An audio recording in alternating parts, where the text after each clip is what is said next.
If you haven't heard about Anchor by Spotify, it's the easiest way to make a podcast with everything that you need all in one place. Let me explain. Anchor has tools that allow you to record and edit your podcast right from your phone or computer. When hosting on Anchor, you can distribute your podcast on any listening platform like Spotify, Apple Podcast, and many, many more. It's everything that you need to make a podcast all in one place. And best of all, Anchor is totally free. Download the Anchor app today or go to anchor.fm to get started.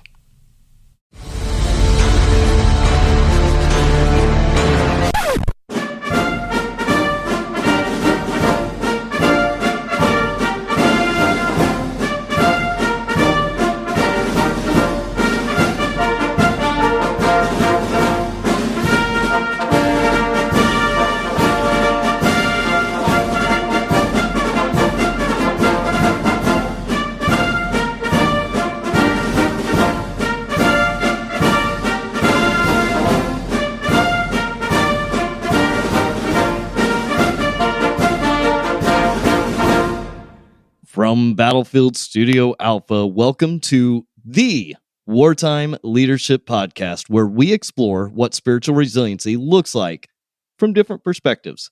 We often focus on the physical, emotional, and social areas of resiliency, but too often we neglect the spiritual pillar. Now, this looks different for everyone. We will be exploring what spiritual resilience looks like in the lives of our guests, who are people from all different walks of life. I'm your host, Nathan Coy, and this season was sponsored by Success Draft, where we help you transform your dreams into drafted plans. Head over to successdraft.com to get started on your future today. Hey, Nate, hold on. Hey, bro, we're actually recording here. You're a little pitchy on that one, so okay. Oh wait, we're doing it. Listen, Geoff, I'll clean it up. Oh my gosh. Okay, listen, folks. Today's episode is actually going to be really, really special because it is obviously Veterans Day, and this is a veteran-owned and operated. The host, me, I'm a veteran, but today you get to hear from a very special guest. So we actually have the producer for the show on, because what's better than having two vets do a takeover of each other's side of.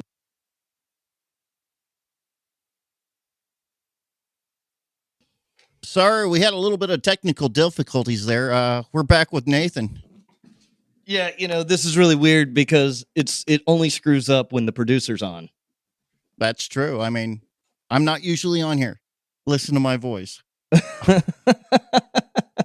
Hey, so this is actually pretty good because of the fact that you've got two veterans, two Port Dawgs, just having a good time. Geoff and I, how long have we known each other? Well, I got to Guam in 2007, and you were working the orderly room, so we met then when I was in processing. So do the math, about, 14 years, something like that? Jeez. Yeah. Man, we're like Air Force old at this point. Shoot, I'm old. Or not really. Now, Geoff, you've been retired for a few years now. Yeah, I was medically actually separated, then retired at 16 and a half years, and that was December of 2014. So okay. Almost 8 years. So you've been 8 years disgruntled. Oh, yeah, definitely. And a lot of years prior to that. Disgruntled as well. Probably before I even came in, I mean, let's be honest. Aren't we all just a little bit disgruntled? Well, different sources, different things hit your triggers, and you just try to get over them. Or instead of getting over, you face them and deal with them. And that's what this podcast is about, right? Absolutely. For the most, I mean, yes, you could pick apart the wording but the verbiage is and all that fun stuff, but it really comes down to being resilient in life. Mm-hmm. Well, hey, dude, we can't get too much into the podcast, into the meat of what we talk about until we do the introductory questions. So I started something new a few episodes ago. I know that you noticed it when you started listening, but I have a random question generator. I love it. And this got me in trouble on the first episode I used it because it said, "Would you murder somebody?" And then the guy like immediately like started to name the person. I was like, no, Robert, don't name the person. It just says, if you could, would you? So we haven't even hit all of the questions yet. So we get to try to do this with you, actually. If you had to describe yourself in 3 words, what would they be? I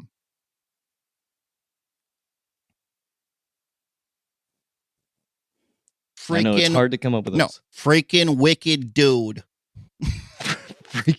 Freaking wicked dude. Yeah. Freaking wicked dude. Now, why would you go with dude? Freaking. Oh, well, I love dude. I call everything dude, from people to dogs to. I called a chair dude the other day. Dude, you've done that for listen, I just did it. Dude, you've done that for years because I remember you doing that back in the day. Everything's dude. It is the great equalizer. That in another word, but that's also one of my favorite ones too. Yeah, we know. We're going to leave that one out of here. Hey, what are you passionate about? I'm here, right? I mean, no, obviously, music and recording and all the little intricacies that ties all that in. You know, you try, like, as an audio engineer, people think all you do is make music. If you're lucky, a lot of the times you're doing commercials, you're doing it. That's also another, if you're lucky, you're doing a lot of cleanup of audio, of a lot of work like that. It's fun. It's great. It's tedious, but you get to work by yourself and be your own boss. So that's, I think that's a win-win. Yeah. And it can actually be really difficult when you have somebody like me that you have to try to make look to sound good at times. No, you get to keep the craziest hours. I'll tell you that. Most of my work is done in the evening. And a lot, dude, you've actually done a lot with music. I didn't realize how much you were actually doing while you were in the service as far as the audio side of stuff goes. But you were doing a lot back then, even. Oh, I got into recording in 2002. And, unfortunately, I was deploying most of the time. But there was a fortunate side of that because the money that I banked from all those deployments helped me build my first studio. So I've been going along that dream for 2 decades now, and slowly but surely working my way and learning how to do what I do. I mean, I think while some people were buying houses, you were actually building music studios and music venues actually on top of that. I've had a little hand in a few of those. There's my buddy Jackie Brown, who's also a veteran. Summer is his wife, and they're co-owners of Music on Main in Bridgeport, West Virginia. There's a little plug for them.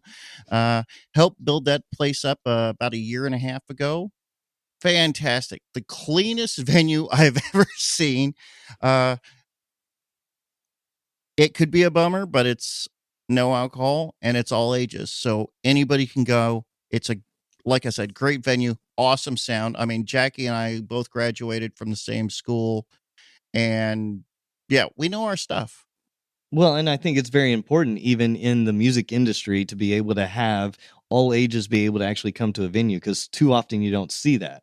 Oh, definitely. I'm finding that out with a couple of my boys. It's like, oh, I want to take them to see this bit. It's a 21 and over. And I'm like, man.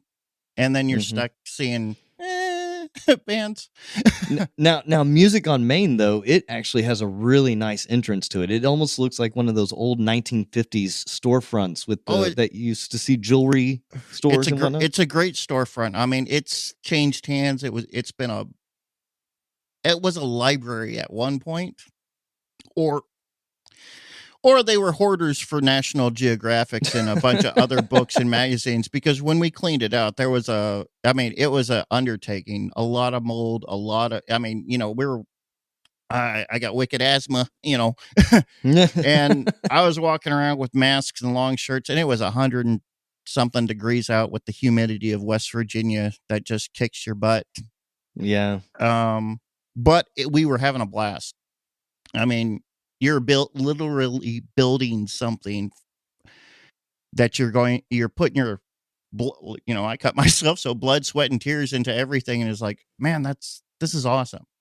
It was like a lot of the same feeling about being part of the team, being building up bases and stuff like that, what we did as Port Dawgs. So there's a number of things, happy feelings that went together.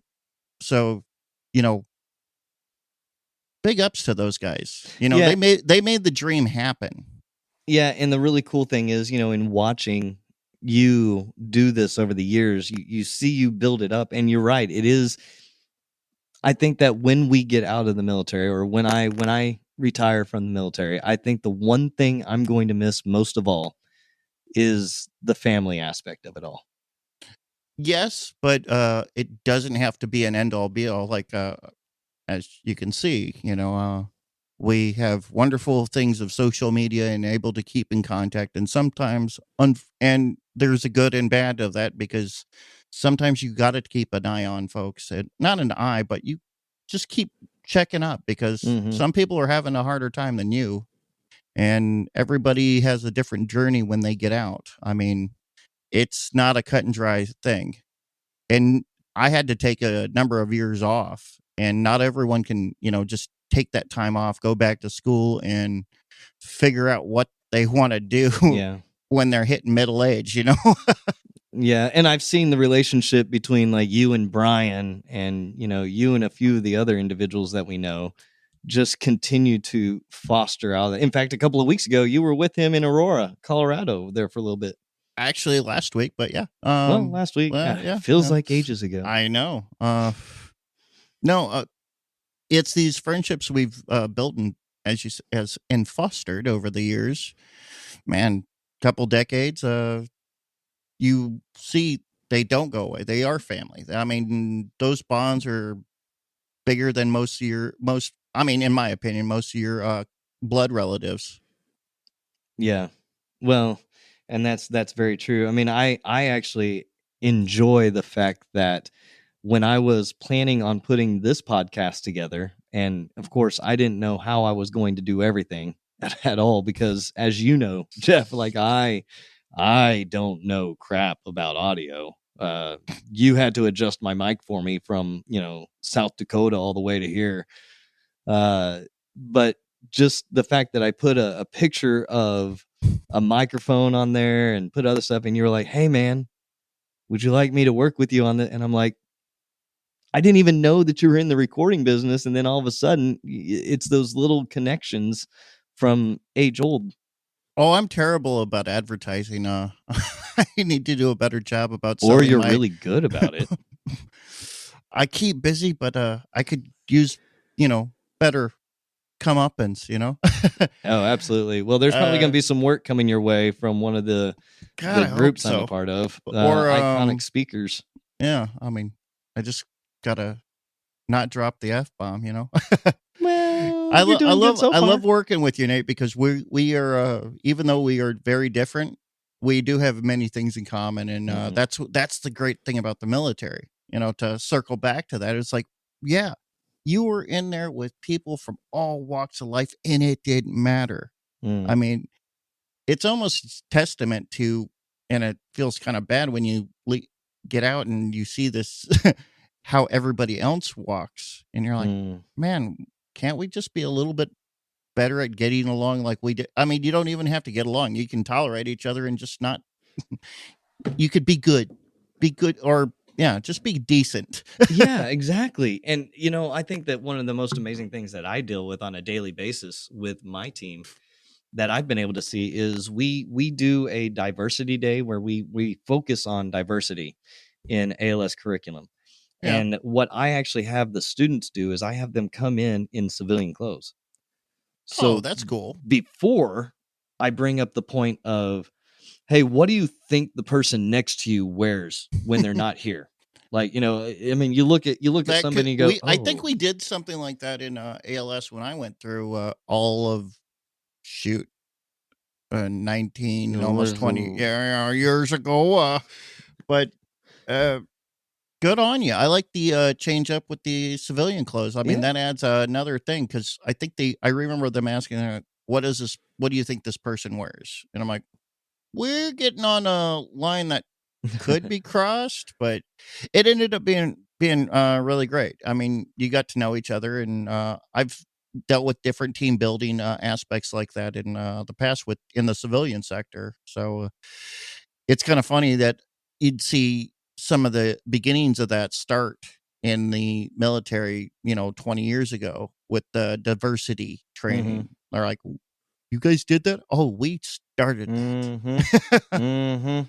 And that's the important part of it, is that diversity is a lot more than just how we have narrowed it down, right? How you look or anything like that. Sexuality or religion, or there's so many different elements to it. It even comes down to the type of clothes that we wear. So that's why we do the civilian clothes. Number one, it puts the students at ease and allows them to be able to have conversations they wouldn't normally have.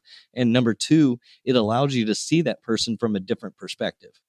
Definitely. I mean, one of the things I did in basic training, I went up to the roster on the door and memorized everyone's first name and would call everybody by their first name, which I was counteracting what the TIs were doing. But I know I already had my psychology classes in the books by that time.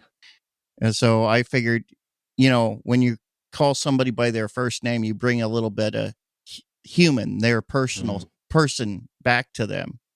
Just a little bit.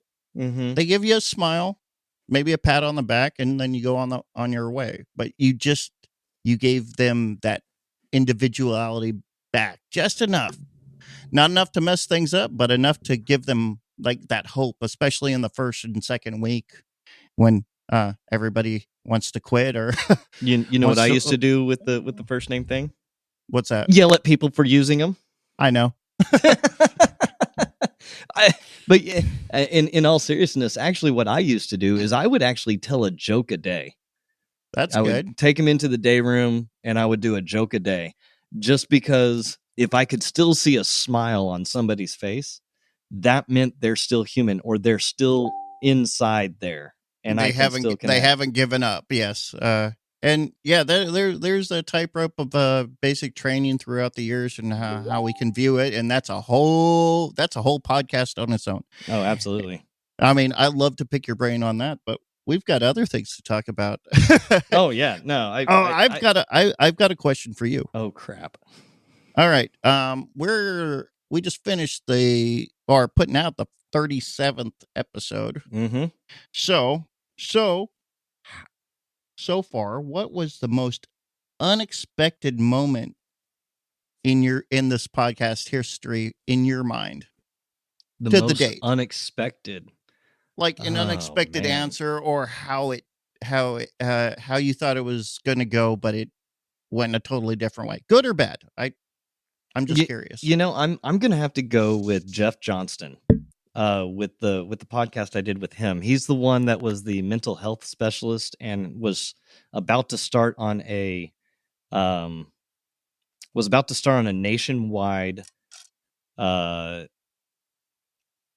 tour. He had just bought a bus. Huge financier in Cedar Rapids, Iowa. Actually ran the largest financial firm there, and the conversation was going to be around his son, losing his son to addiction, and then a little while later, I remember that one, losing his wife to suicide. And he started to break down on the show. And when we got to the point where we started talking about the spiritual resiliency side of things, he mentioned that he was agnostic. And that was the first time I really had somebody that was of different faith on the show. And I'll tell you, the moment happened afterwards, because after the show, after I paused the recording, came back to it, and I was like, man, that was an amazing show. And he was like, you treated me different than what other people had treated me with that claimed to be Christian. He said, you actually just wanted to have a conversation, and that meant a lot to me. That's fantastic. Yeah, and that's what it's about. that's how I feel when I talk to you. I mean, we do have different beliefs, and that's doesn't stop us from doing what we do and being friends, and I mean, But that's what it's yeah, about, Geoff. I mean, I that's know. the Yeah, whole point of this. exactly, and that's what I tell people. I'm like, you don't have to be religious to enjoy this podcast.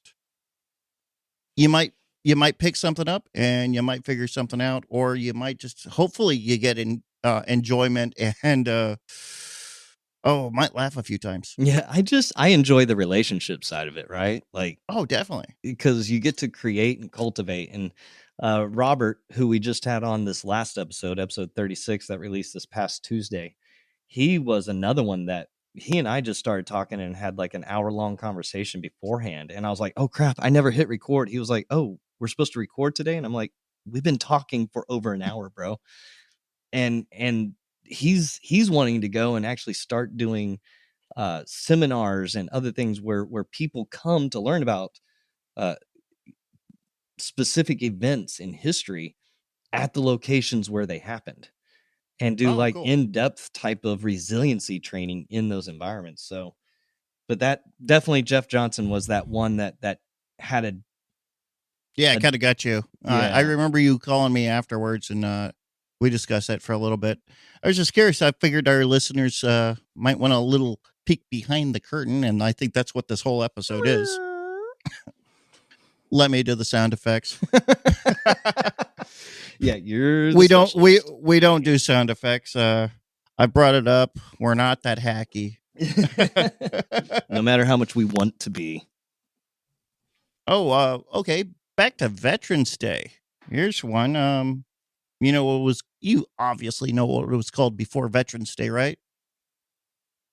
Yeah, absolutely. Okay. It was called Armistice Day. And that's a fun one to say, especially if you get tongue-tied easily. It was replaced in 1954. It was actually started in the remembrance of all wars after World War I.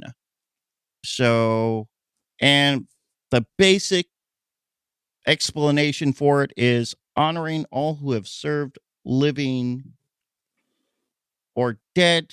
But here's the caveat: usually particularly living, because Memorial Day is for the fallen and Armed Forces Day is for the active duty, and this one's for me, damn it.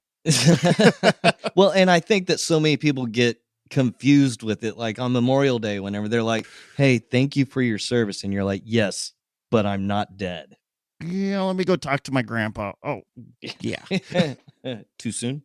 Yeah, no. Okay. No, I was like, yeah, he was in World War II, so that was a while ago. I'm like, yeah, I got a family member or direct family member that served in every conflict since World War I, I think. Wow. I probably have some that go even farther back, but they're more on my mom's side. The Scots didn't come over here till the end of the 19th century, so 1890s, stuff like that. Well, and speaking of that though, like both of your parents are veterans.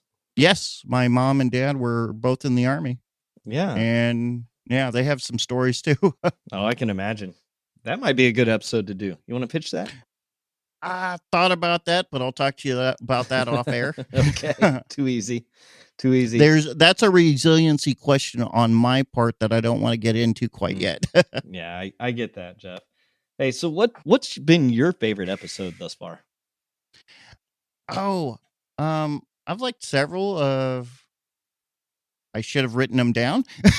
To be honest, I don't have them memorized because, to be honest, when I go through one, I know it by heart by the time I'm done mixing and everything like that.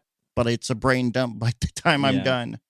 I remember certain moments, and I'm like, "Oh, she said that was really great. I love that." Or you had I think a DJ on a while back that was kind of fun. Yep, DJ Kev White. Yeah, he was pretty dope. I enjoyed that, especially since his signal was pretty clear.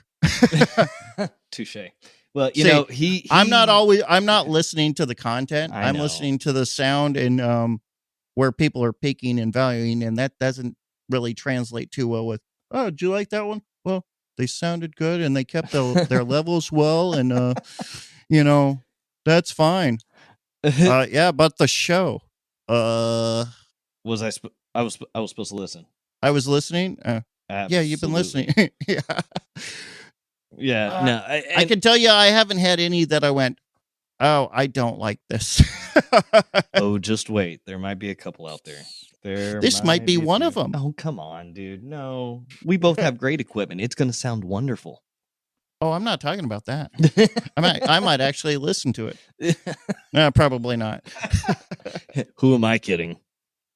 I never go back and listen because I hate my own voice. I hate the sound of my own voice. Same here. I think that goes across the board for many people. Unless you're like really good at singing, or, well, you just know you're awesome, or you're narcissistic, and then hey, it's great. We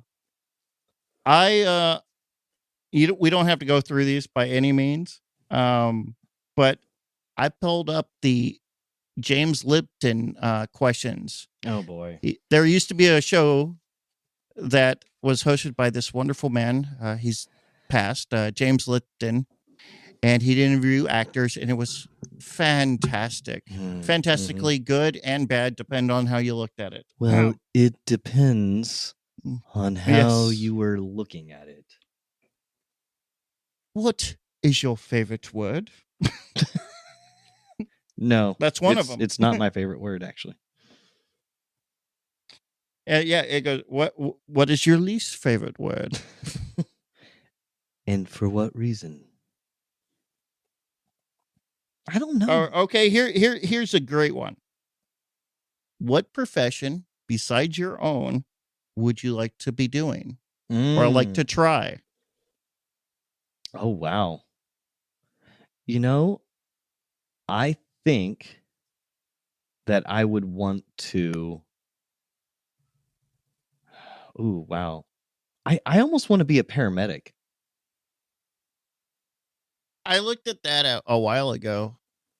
I think it'd be really interesting, saving lives, getting there in the moments of pure despair, to help bring people out of that time period. I think that would be a pretty profound job to have. Oh, it is. I've worked similar. I worked at Cash and Balad in 2005, and I don't recommend that unless you have the fortitude to deal with all that trauma. Now that's casualty representative, correct? Yes. Yeah. Bingo. So it's pretty much the ER that they bring them into. So you're seeing what the paramedics are kind of got to bring in.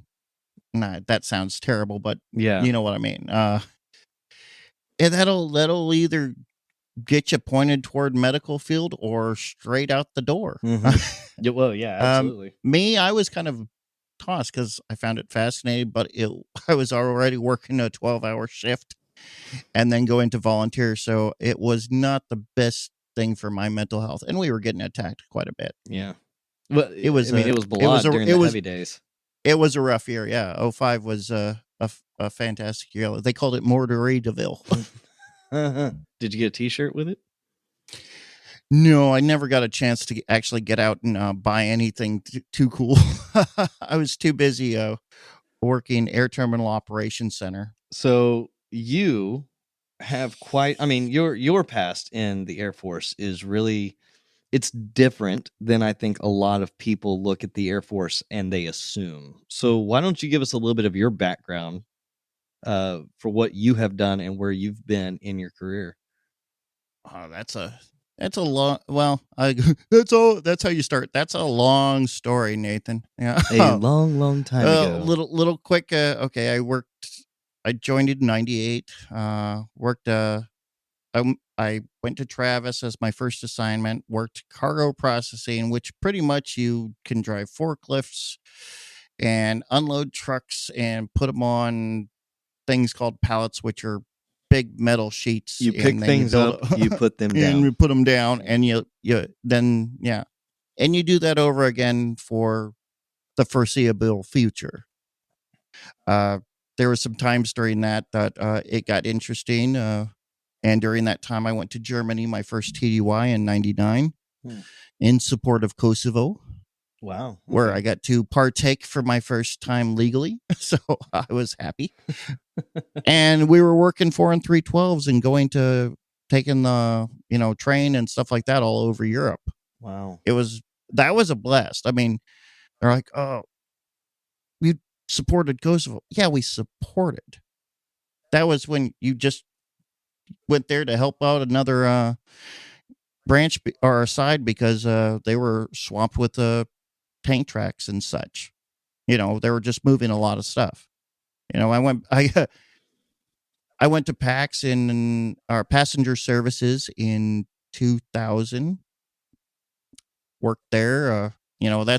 It sounds what it is. I mean, you work at the airport. You are the booking agent that's up at the front that takes all the punches.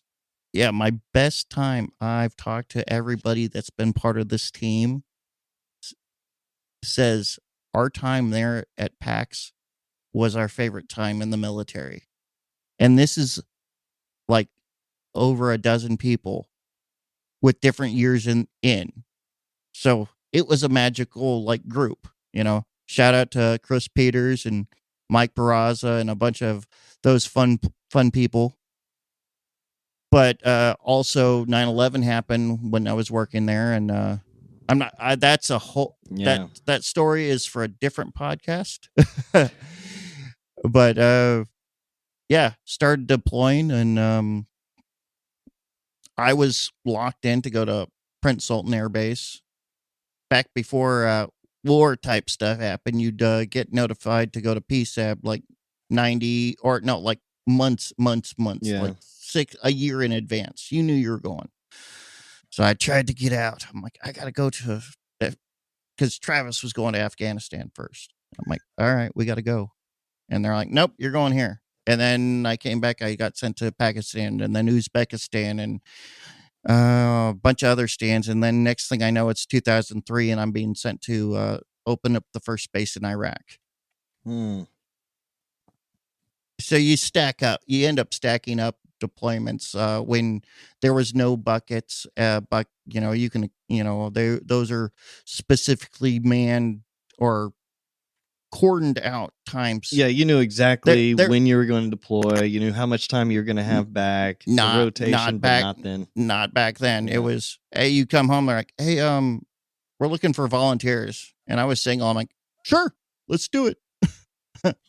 I spent a nice chunk of my mid-20s out the door working, and I wasn't part of an special ops unit or anything like that. I was just a regular reporter. Yeah. But even back then, we were hoofing it. Like there was just nothing but go. Yeah. It was make or break, and it was some of the craziest and funnest times because you just are just working. Well, and I think that's the difference. Everybody enjoys or embraces the suck, You're all in it. Yeah, absolutely. I mean, you had everybody from squadron leadership down that was out working day in and day out. I had chiefs and colonels pushing pallets. Sometimes when I was sitting in an air-conditioned office, granted, we brought the air conditioner in a tent, and while they pushed cargo, and I was a senior airman.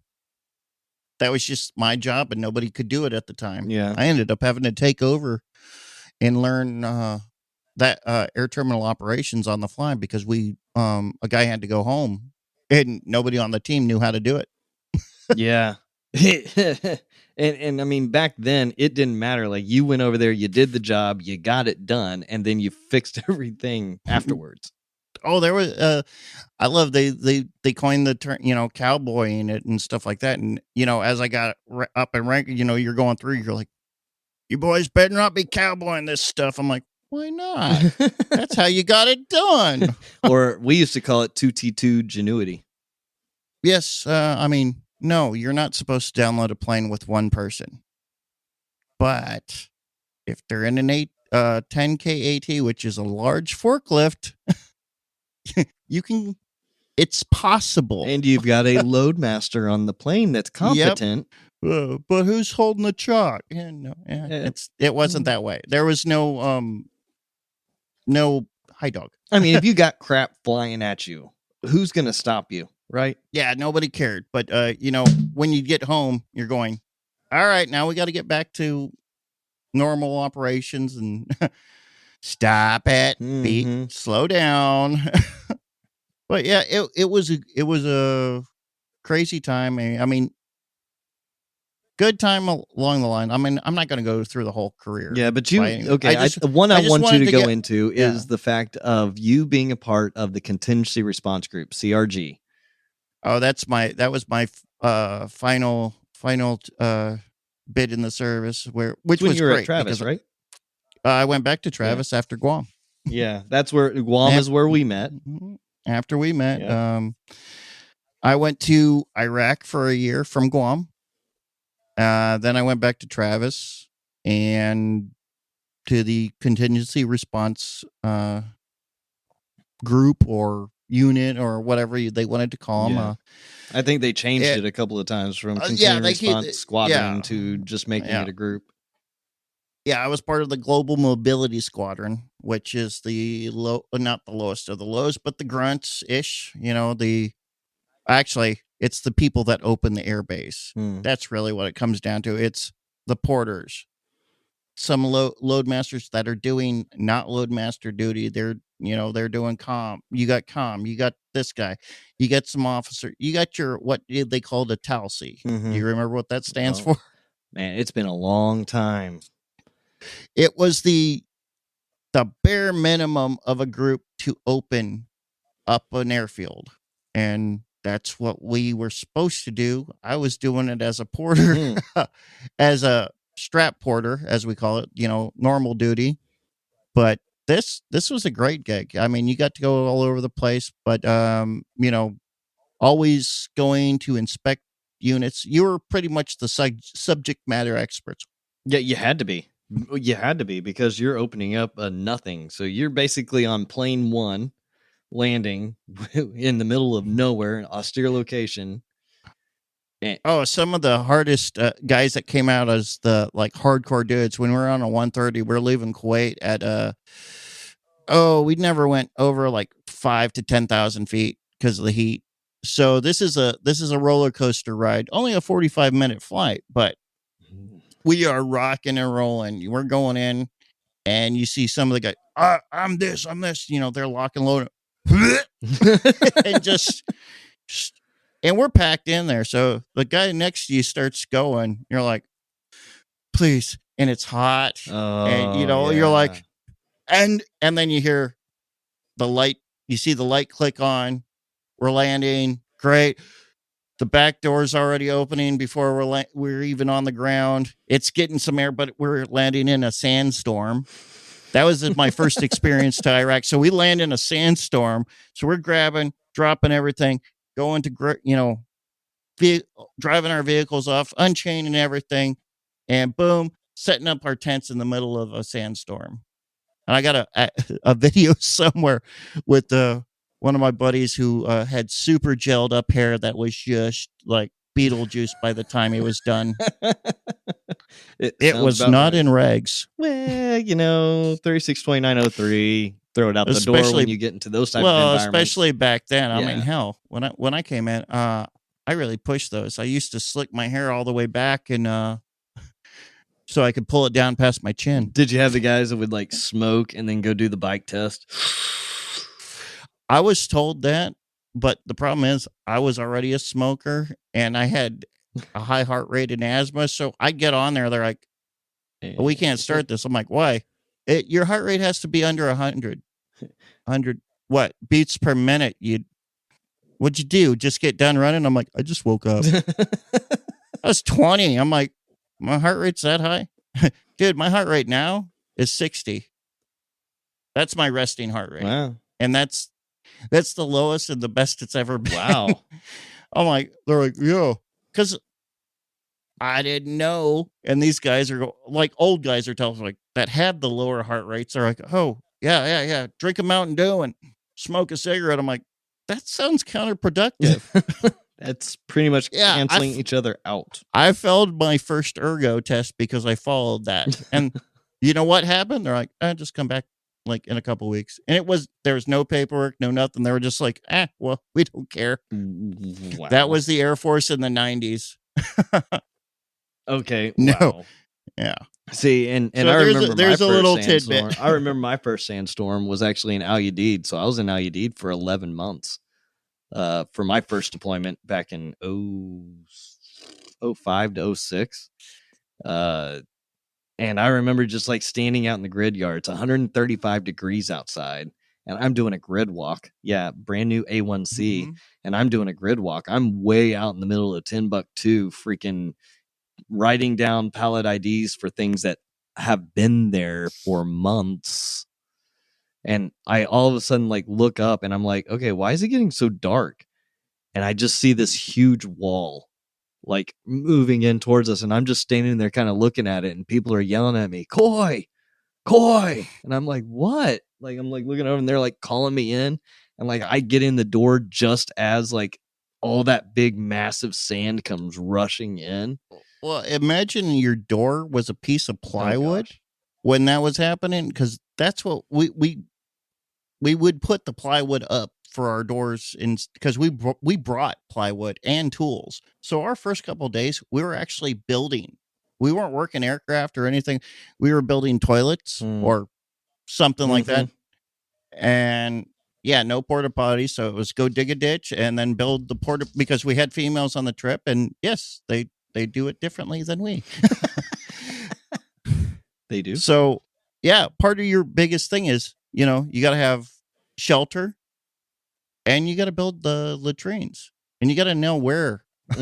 So that's that. I mean, this is camping 101, but camping on a bigger scale, the extreme camping, I guess, where people shoot at you. Wow. But I had a friend that was in the deed a couple of years before that took that, or no, they were in Kuwait, that took that epic that sandstorm coming in picture that we all shared around. And I'm like, they were on top of like one of those sea vans doing that. I'm like, that's a crazy dude. No, it was like when those happened out there, it was like Wrath of Khan. Yeah. We were walking around with like, or sand people, there's the Star Wars and Star Trek reference. Yeah. Pick your poison. It's good to go. Those guys. Well then, hey Geoff, you know what, we've kind of bounced around this a little bit and told people that you and I are of different belief systems in a lot of ways, and some people don't even actually understand that because of the fact of what this show is about, how that's possible that two folks with completely different thoughts and whatnot can coexist in this type of realm. How do you define spiritual resiliency? Like, what is it for you? I knew you were going to do that one. Well, go ahead and pick up your notepad and read no, off I have the my answers. notepad. I actually didn't write the answers down. I just wrote the questions. Oh. That's how. No, I didn't want to, sound canned. As he reads I've thought about. Sorry. Yeah. No. I've thought about this. In the ways of how do I keep doing this? Yeah. But no, it's not that. Yeah. It's how do I quantify this to people that are not, Christians or even a specific belief. You speak about Geoff, which we carry the same name, except that mine's better. It's Geoff. Yeah. About being agnostic. About being agnostic, and I'm like, well, I've looked into those terms. I don't even know if I really want to use a term. I mean, on that way. But as far as how I feel about the spiritual resilience, it's not about really, to me, religion. I get that from talks like this with people, hearing their resilience stories, being able to, I guess, embrace the suck, quote unquote, but also learn how to heal, how to come back from these dark places, and what did we learn from that, and how each individual can bounce back, or even if they fall. I mean, shoot, I've fallen. I do all But the it's time. how you get back. Yeah, it's how you get back up. That type of thing. I don't. That's cliche, but It's very it's true. Chumbawamba of you. A lot of the. I get knocked down, but I get up again. But you're never gonna get me down. Absolutely. Yeah. Yes, I live my life by Chumbawamba. How's that? There's a soundbite. Sorry. Okay. No, yeah, I love it. I was like, okay, I'll roll with you. It's like I pissed the night away too. And we continue. No, really, it's not about a person's specific belief. It's believing in something. You can believe in people. You can believe in a higher power, God, multi-theistic, what have you. It's believing in something greater than you. It could be a cause. I mean, I believe everybody needs something, being at the job, going back to the military. A lot of cats have a hard time transitioning because that gave them a sense of purpose. So they have to find it again. And that's the transition. I mean, I wish I thought about, maybe doing some transition assistance for people, helping them work through. That might be in the future. But unfortunately, my plate is full. But I do that on a case-by-case thing, which is my friends and even some of my friends' kids. Yeah, I know that's a crazy one. And a lot of time, it's also just the conversations that you have with people each day. I mean, exactly. It could be as simple as that. You just do a check-in. I might alienate myself with this one, but I do get slightly annoyed when I see a copy and paste thing in a social media setting that like, I'm here. I'm like, I called you. You didn't answer when I was hurting. I've heard that. Yeah. And I was like, from the individuals. I'm not going to name. Of course, that's no. And I'm not talking about me. I'm just using that as an example. I'm like, how are you going to placate and then not follow up? No, I don't say that stuff. I mean, I'm fine if you want to post a picture of yourself from back in the day on, one of these days. That's fine. I find it kind of cheap because I don't need that anymore. Yeah. But some people really do need a little bit of, that's where they loved. That's where they felt their home. And a lot of cats feel lost. And so having empathy, that's really the biggest thing. Not feeling sorry, but being empathetic toward one another can go a long ways.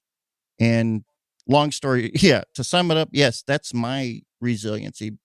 Using empathy and with a little bit of logic and possibly some tough love type deal. Oh, there's definitely a lot of that, and I mean, I think that we have learned in, especially like the Port Dawg community, any flight line job, like you've got to have thick skin to be able to make it through, because that's kind of that way that we show affection, how we show love is in that way. I've seen the new host of kids. They're good, but they don't have to have it. They don't have to be, super breaking each other's chops and stuff like that, as we are. I mean, you call each other I think one of the last things I said to one of my friends was I called him a effer, and that's like, okay, well, that's normal. If you just said, something pleasant, we'd be like, what's going on with you? Oh, I don't know. He's acting funny. He didn't drop an F-bomb or anything in the last 5 minutes. Why is he being so nice? What's he about to do? Yeah, I mean, those are actually warning signs with us. Are they being good? Why are they putting on blues and going to the shirts office? Weird. Oh, I'm even talking about now. I mean, I know more people that are retired now, and it's like weird. Okay, time to give it up for the new kids. Yeah, exactly. And you get to see them. You get to interact with them. Well, not a whole lot because Mr. high rolling commandant. I prefer El Commandante, if you don't mind. I do too. I prefer El Commandante. That's why I like El Jefe. Absolutely. Well, I think it was important to do this episode. Veterans Day. It's important to remember the reason behind Veterans Day. And it's good that I had you, the in studio historian, to keep us straight on some of this, on what it actually meant. Oh, thank you, Google. I done Googled it. But it's also important because they need to know that this podcast was designed around the idea and the concept of differences. And knowing that our differences make us a really strong team. Sure. Yeah. No, I agree. This wouldn't exist if we didn't care. I think that's the big thing. I mean, even though, sure, does it take a whole lot of time? No, but you got to care about it. And that's why you want to put the time into it. And I think with anything, we're giving this hell. This is the first time we've been on here, and it's the first time we're using a different platform. So there's going to be hiccups, and this has been a long time coming. We were hoping to do this at 25. Oh yeah, but somebody had to get COVID. I think one or both of us. I think eventually it ended up being both of us. So yeah. But I mean, just being able to adapt and overcome, right? That's like the veterans creed or the military members creed. That's what I do. Oh dear Lord, here it comes now. Yeah. Anyways, that was fun to do. Yeah. Anyways, this has been a great time. I was gonna say great podcast. Well, that'll be determined. We'll see how it sounds later. And if we're just talking to each other, it's been fantastic anyway, Nate. I love catching up with you. I'll catch up with you personally off air. I hope you're feeling better. Do you want to tell everybody a little bit about why you're a little under the weather? Oh, I had, well, okay. So I had surgery not too long ago. Actually, 4 days ago, I had surgery on my foot. The doctor actually took a bone spur off of my foot that was about half an inch wide. And so that's a dowel. That's a big freaking dowel, like what you hang your clothes on type deal. Yeah, it was just showing. She was really surprised actually that I was actually able to sustain life. She's like, "How are you not in pain?" I was like, "I have a high tolerance for pain." But I live in pain. Yeah. After I got done with surgery, I've been really, I've had a cough going. It's my first full day with absolutely no type of painkiller, which is awesome. Well, just because I don't like painkillers, just fair enough. Me neither. Yeah. Well, I don't like pills in general, so that's that way too. So, yeah. But man, Geoff, Geoff, I'm gonna keep using that from here on. That's why I use G Fraser and not Geoff. It's really been a blessing to have you a part of this team, because you have shown me a lot that I was not ready for whenever I started this adventure. And it's been a really good team just to go from our setting in the military, working together day in and day out in Guam, and then transitioning away. When you reconnected with me, it was as if no days had even passed between the last time I saw you. That is the way. This is the way. Really, that's how it works. Absolutely. Hey, to all the veterans out there, I want you to know that you are loved, that you are cared for, that no matter what you're going through, no matter what the day brings you, no matter how much you feel like you are away from the team that you were once a part of, that we are all here in this fight together. And if you ever have anything that you need, please do not hesitate to reach out. Contact at wartime-leadership.com, and we will get you in touch with somebody. somewhere. Or you know what? If you want, one of us will probably get back to you, and you don't want to do that. You want to talk to a professional. Absolutely. Well, and we want to get you. No, help I you out. mean, we love you. I mean, I'll talk to you forever. I mean, I have nothing better to do than do this. We do love you guys. I mean, you can be a complete stranger. That even works out better sometimes. But just talk to somebody, please. Just do it.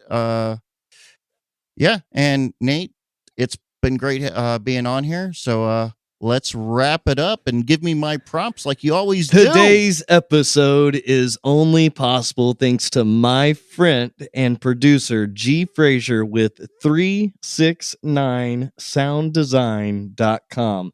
Geoff, I say this every week, but you are truly the one with the hardest job trying to make me sound good. And now you have just doubled it because you have to make yourself sound good as well.